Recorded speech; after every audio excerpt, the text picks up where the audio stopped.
What's up, guys and gals in the movement world? It's Sean Mishka, the Movement Miyagi, coming once again on behalf of Football Beyond the Stats and another movement skill short story this week for week 10 of the 2025 NFL season. And this one is going to be our movement play of the week. And for the second week in a row, we're going to feature a punt return that was housed on Sunday through the adaptability and particularly through the perceptual sensitivity and attunement to highly specifying informational variables that I feel as coaching practitioners, as skill acquisition specialists, and football support staff, we can set up learning activities that actually reflect the same types of problems as well as solution dynamics in the organization of said solutions in a way that played out on this respective play really easily. And when I say easily, I just mean that we have to expose the players to these types of alive movement problems so players get exposure in coordinating, controlling, and organizing a solution that functionally fits these types of problems. I'm going to give us two different practice activities at the end today after we get into our play. The play is Isaiah Williams, 74-yard punt return against the Cleveland Browns on Sunday. This happened to be the second return touchdown in the game for the Jets. Kene Wangu, their kick returner, housed the kickoff just a little bit earlier than this. And now we see, as I turn us to mute there, we see Isaiah Williams, the punt returner, doing the exact same thing. And there's going to be some intricacies here that we're going to be able to look at. Obviously, Isaiah Williams hits in the gas pedal and gets off to the races here, but that's not really what this is going to be about. It's going to be about gap perception and affordance acceptance, as well as then really finely attuned adaptability right here in relation to an opponent who presents a threat. And we're not just going to be about the speed as it ever is. It's more about the intricacies, the process of solving that problem that makes this play get into the end zone. Okay. So even though we see Isaiah Williams really with some world-class for football type speed expression, again, there's much more to it than just that. Okay. So as we get into it in slow motion here and we walk ourselves through, I'm going to talk about two different activity designs. The first one that we're going to find, that gap affordance perception and actualization. That's going to be something to talk about. And then right here, we're going to find this one-on-one, alive type of zigzag action in relation to not only one defender, but two, these immediate threats. Okay. And as we watch Isaiah Williams and we walk through and tell this story with them, we see that connection to the information that exists there. Let's take us back to the first movement problem, if you will. And now in 74 yards, we don't know where one movement problem begins and another one ends and then another one begins, right? It's just this bigger global dispositional problem. But we can take this down to slices or snippets of the game that present local movement problems. And it's really not even this first defender. It's really about right here, right now, Isaiah Williams picking the right path based on his landscape of affordances that are presented to him. We're going to be able to see that a little better on the next vantage point because he's able to hit this with this high speed. He's able to hit the high speeds rather because he is able to see this affordance. If I could get my trusty telestrator out, he's able to pick up this affordance that exists for him on a number of layers and even off screen here, right? As we look at this, this layered perception is what allows Isaiah Williams, first and foremost, to hit the gas pedal and run through the gears to the degree that he does. He doesn't have to necessarily stay at ownership speed, which is this ramp down 70-75% speed, which I so often proclaim that punt returners probably should operate in longer until they can actually really truly make that decision. Or then wide receivers after the catch or running backs near the line of scrimmage or in traffic. But what we find here from Isaiah Williams is he perceives these gaps that have emerged, he has to ensure that he has the speed capabilities. This is why perception and action are tightly coupled to one another. We perceive to act, we act to perceive. The two reciprocally feed into one another, all scaffolded by our intentions. Our intentions being, I'm going to hit this thing and I'm going to hit it hard because I can make my way through it. And obviously, you can see him get skinny there. You can see him contort his body there. He certainly has to have the action capabilities of doing that, but he has to stay open and responsive and on the ready to adapt at a moment's notice, which is exactly what he does. I'm going to show us an activity later. This gap affordance perception and these dynamically changing gaps and how we can display and express our speed based on those gaps. Then we find this next local movement problem as he continues to navigate right to left and find his navigational path. I want to hit us right here when we can see a number of teammates, well, one teammate, and then a number of opponents in the form of a punter, and then the last line of defense, right? Watch what Isaiah Williams may be looking for. What does he actually see? And how does that perpetually feed into how he's acting? Okay, let's look at it about a beat behind this when we don't see those two Cleveland Browns. Now we do, and look at where his eyes are looking, where they are going, and how he finds his way through it. Again, it isn't, let me get us back to about right here. So I would say, okay, we already see him having committed to going here, even though he initially threatened that he could go there. But once he believes that he has gotten this cat right here turned around and committed because he's able to perceive, let me see if I can show you this. Again, we can't see it off this vantage point as much. He is picking up informational variables. Now, he did this just right prior to. This is why it's context conditioned and it's coupled together based on problem and solution dynamics, the two feeding into one another. He was able to perceive that he hit this cat's blind spot because of the hips being positioned in the way they are and the speed that this guy right here is moving at. So Isaiah Williams essentially moves on and accepts that next gap that lies right backside behind number 5. And then he hits another gap, knowing that number 13, the punter, he has him dead to rights. There's no shot of him bringing him down. Let's see it all play out. Now, again, watch number 18, Isaiah Williams here, presses that number 5's path to where he's going to say, I got all this field to work with. The entire field is mine.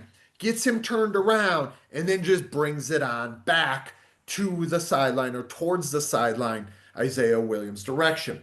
Let's see it go to the other vantage or viewpoint here. We'll be able to pick up on a few things before we really get into a few activity designs from my little trusty companion there, Enhancing Skill in American Football. Myself, Tyler Yearby, and Rob Gray. If you haven't picked it up yet, do so. Sooner rather than later, we would definitely appreciate it. But there's going to be some things that we're going to be able to look at there from the book. Here's that gap perception I talked about. You see the way that he's able to contort his body as he moves throughout that gap. He is hitting the gas pedal. He's running through the gears, but he doesn't just get into a gait in a linear path. This is why game speed, guys and gals, is imperative to be connected to emerging movement problems. It isn't about the kinematics. It isn't about the positions and the patterns and the shapes. I hate to break it to you here, okay? It's about the adaptability of those positions, patterns, and shapes to match the needs of the problem. Now we can see this next local movement problem as Isaiah Williams chews up yards. And what is going to unfold here in this interaction to the right side of our screen here, and then the punter who is just barely off screen. But what I want you to look at here as we tell this movement problem solving story before we look towards what it is that we could do, I want you to think about what it is that Isaiah Williams could potentially proceed at any moment in time, wider, deeper, and longer, and how that perpetually feeds into his intentions, meaning his decisions that he makes, the thoughts he might be thinking, how he's aiming to act, and then ultimately the adaptability of those actions, which are easy for us to witness and see. But I want you to look at how closely coupled it is in relation to the opportunities that are present there. Gets them turned around, commits him, gets him committed to coming back in, and then he himself changes his path in the way he's acting. We can see it from this vantage point now, right?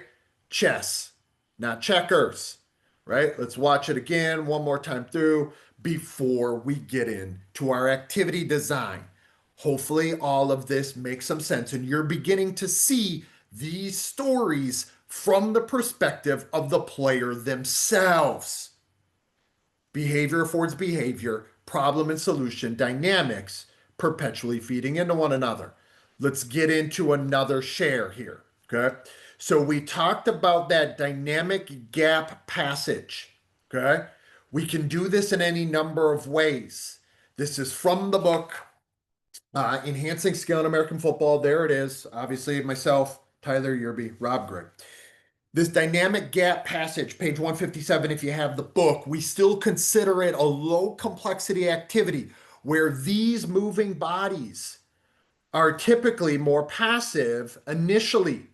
And the moving body that has the ball or I guess we could do it without the ball too. We do that for special teams guys, here to here to here, right? I'm just tracing that path.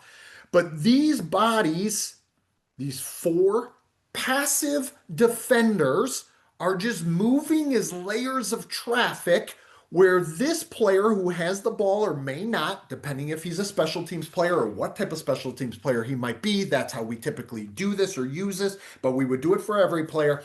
This player down here with the ball or without it, depending on the context of their position, must become attuned to emerging and decaying gaps, as well as then the layers of the movement problem in the way that they must tailor their movement strategy, as well as their speeds, their tempos, their rhythm, as well as their navigational path to be adapted to where these gaps would be. Hopefully that makes some sense, and you might be able to see now what it is and how it is that that could relate to what we saw from Isaiah Williams, right?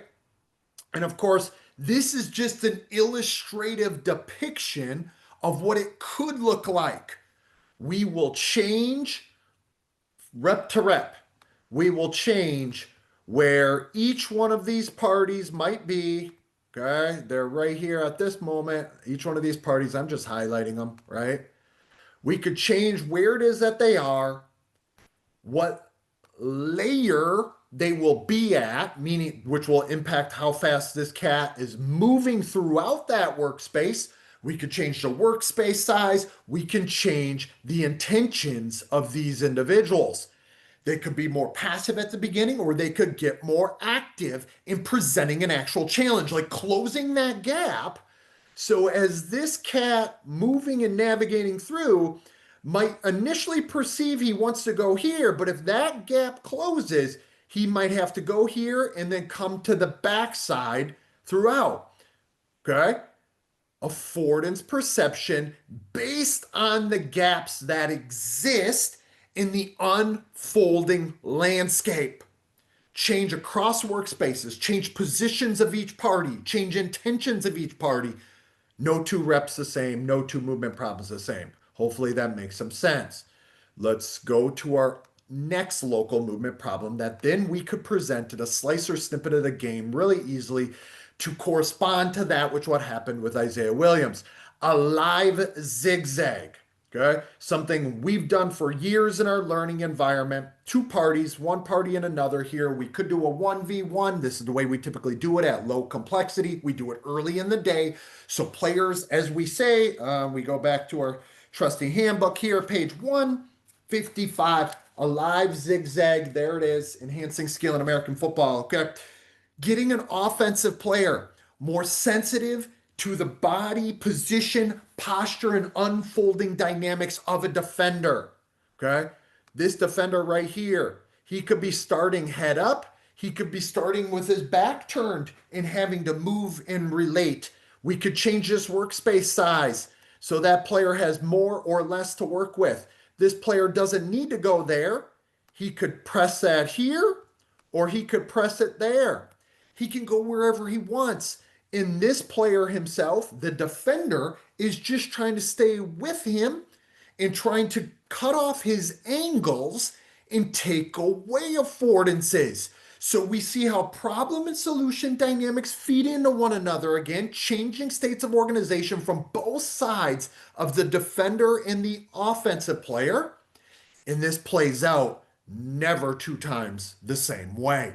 This alive zigzag will go much further than that which what most people do, which is zigging and zagging through slalom poles, through bags, or around cones.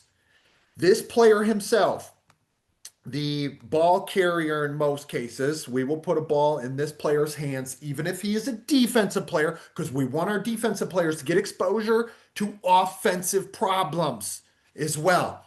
That player will become awfully sensitive and attuned over time to this player's path, speed, posture, kinematics, and body orientation. And as we say in the Alive Zigzag education guidance example, are you able to detect information from the player's hips about the appropriate time that they may be vulnerable to getting turned around? Think about how this factors in and plays in to what we just saw from Isaiah Williams and the New York Jets against the Cleveland Browns. It's exactly what plays out. He was attuned and sensitive to path, to posture, to body position, and to the angle of the hips, to commit to going where it is that he needed to go, which was pay dirt, and find himself in the end zone. Hopefully that all makes some sense. There was two activity designs for you that hopefully is helpful for athletes of all level. Really fairly low complexity, but that plays out to give a slice and snippet of the game that plays out on game day in a lot of different ways. So this has been another movement skills short story at Football Beyond the Stats for week 10 here with Movement Miyagi, Sean Mishka. If you have any questions, thoughts, whatever it might be, put it in the comment section below. Otherwise, if you like this, hit thumbs up, subscribe, and share it with anyone who is a football coach in your life if you feel as though they will be able to find benefit from this. It might not even just be to football. This can transcend to a lot of different sporting activities and the movement problems found there. So I will talk to you all in week 11. Till then, let's continue to enjoy this football season and continue to investigate problems for what they bring players.